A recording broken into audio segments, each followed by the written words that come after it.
Hello and welcome to with me, Wonder Android, to another video of Weekly Android, which this week, well, got 5 anime to talk about, I guess, for this week here, cause yeah, this season has started ending. Next week is gonna be a lot busier, cause how much anime is ending next week, but yeah, 5 anime for this week, starting off with Beheneko, in which, start off with, for this one, I'm just going to say that I am surprised that never actually ended up crossing the line that would have made me drop it, which I think is mostly just thanks to the fact that Tama wasn't exactly very involved when it comes to the fan service in the anime. And it was at most just basically in Aria's boobs, and that's it. Otherwise, all the fan service just focused on the girls. And Tama was kind of slightly removed from that, and at most just binging the boobs. That's it. I think that is what basically saved it, I think, for me. The fact that it never went further than that. But, yeah. At the very least, when it comes to the story, it is just super bland and generic, as it can get, basically. Technically, I guess this is also an isekai, considering you got a hero or whatever in that world that we never actually get to see that is actually from Japan, who I also have a suspicion is also a behemoth like Tama, just going by what very little information we actually get about him from the 2 members of his harem that we do get to see. But yeah. For the ecchi side of things, it's literally basically just a bath scene in every single episode, pretty much. And that's really all there is. And also the Aria getting horny over Tama, which was only really in the first few episodes of the anime, to be honest, because after that it kind of disappeared, so of course came back for the last episode of the anime. But yeah, honestly, it wasn't very good, but it wasn't bad, I guess. So, yeah. Moving on to the next thing here, which is Orb on the Movements of the Earth, which is a historical fiction anime, I guess, kind of focused on a heliocentrism, in which, yeah, it kind of goes through a few protagonists, to say the least. Unless you want to consider the orb itself the protagonist, considering every single character has that orb basically until the end, where I'm assuming it eventually ends up getting destroyed and burning in a fire. Yeah. Actually, it never was with Draka, though, it wasn't. Whatever. But overall, this is a very good story in all honesty. And yeah, after episode 23, there, I was kind of starting to think that everything up to that point was fake or some alternative universe, but that it kind of went out the window in the final episode, because the letter that Draco was supposed to send to Pototsuki's address and everything, that eventually did actually apparently get delivered to that address. So, considering that actually happened and basically means literally everything in the anime is real, so either Raphael didn't die, which honestly I doubt that, or the Raphael we see at the end of the anime is a completely different person that just has the exact same looks and its name as Raphael, though he is older, of course. So yeah, it's probably that, but it's also, I guess, another way for like the author to kind of show that that is a different path that Raphael could have possibly gone down if he like gave up on heliocentrism and recanted at the beginning of the story or something.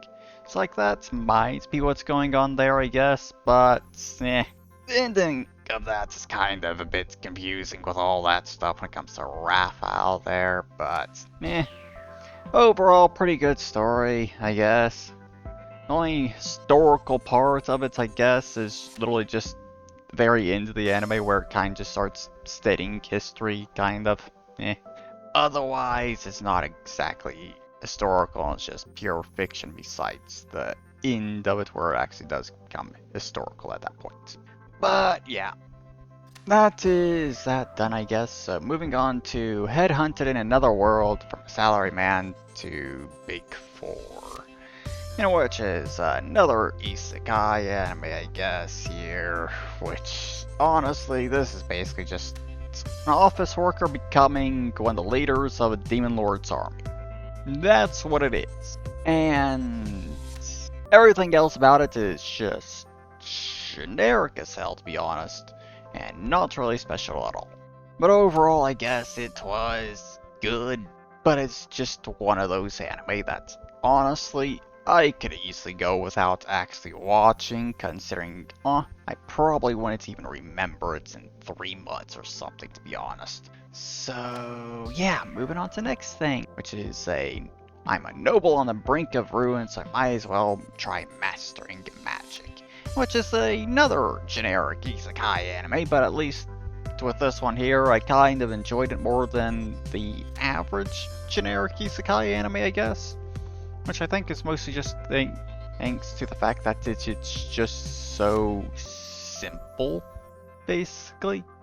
It's like the story is very fast-paced, in all honesty.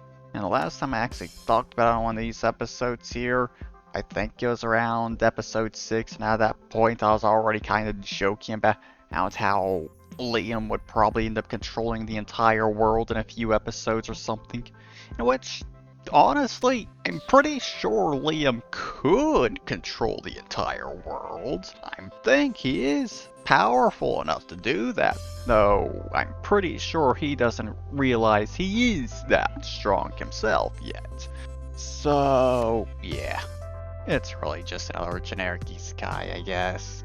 But it's kind of a lot faster paced or something. It's like half the fucking characters in it we don't even really get to see again, except for in the background. It's like the 2 adventures of the beginning of the anime. It's like those only, after the first few episodes, we only really get to see them again towards the end of the anime, where they're kind of just background characters at that point that we don't really get to see much of at all.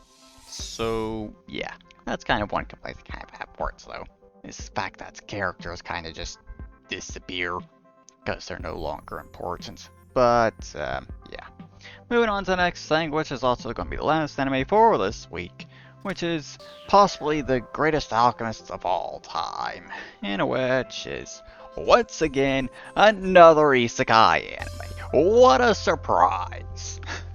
But at the very least, I guess this one isn't as generic as the others, kind of.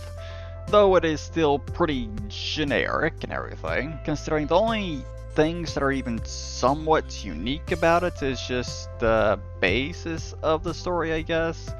Evil country summons the heroes. Takumi ends up getting caught up in that, so the goddess sends him a year before those heroes were summoned, so he basically gets a head start so he can eventually defeat the heroes. And then with the 3 heroes themselves, 2 of them of course become evil, while the girl in the group doesn't and eventually manages to escape their control, I guess, with Takumi's help.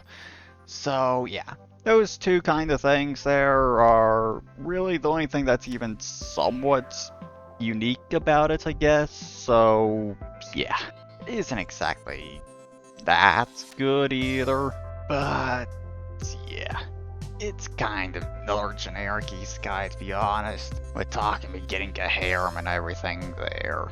It's like, even when it comes to the first time we saw Sophia, the elf here, in which the first time we see her, she has her ear cuts there.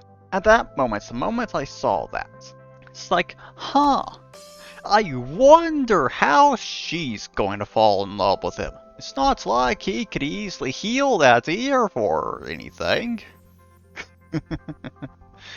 Oh, God.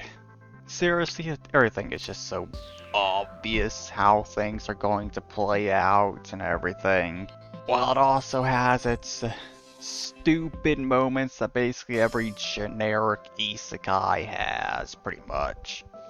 It's just, But overall, I guess, the only thing that was really disappointing with it, I think, is just the fact that the two bastards of heroes there never got their asses handed to them during this season, so I'd imagine that's something that we would see in a second season if this ever gets one, which honestly, I doubt it, considering it is just a generic isekai at the end of the day, to be honest. But yeah, there is all the anime for this week done, I guess. Got a lot more for next week that I'm going to have to go over, but whatever, I guess. I have also kind of skimmed through anime for next season, and currently, I think I might actually be able to knock how much anime I'm watching down to less than 15 for next season, which would be great, considering that's half what I'm currently watching. So that'd be quite a bit more time available to me to do stuff. But yeah, I don't really have anything to mention when it comes to Azure Lane this week, I guess. Or World of Warships.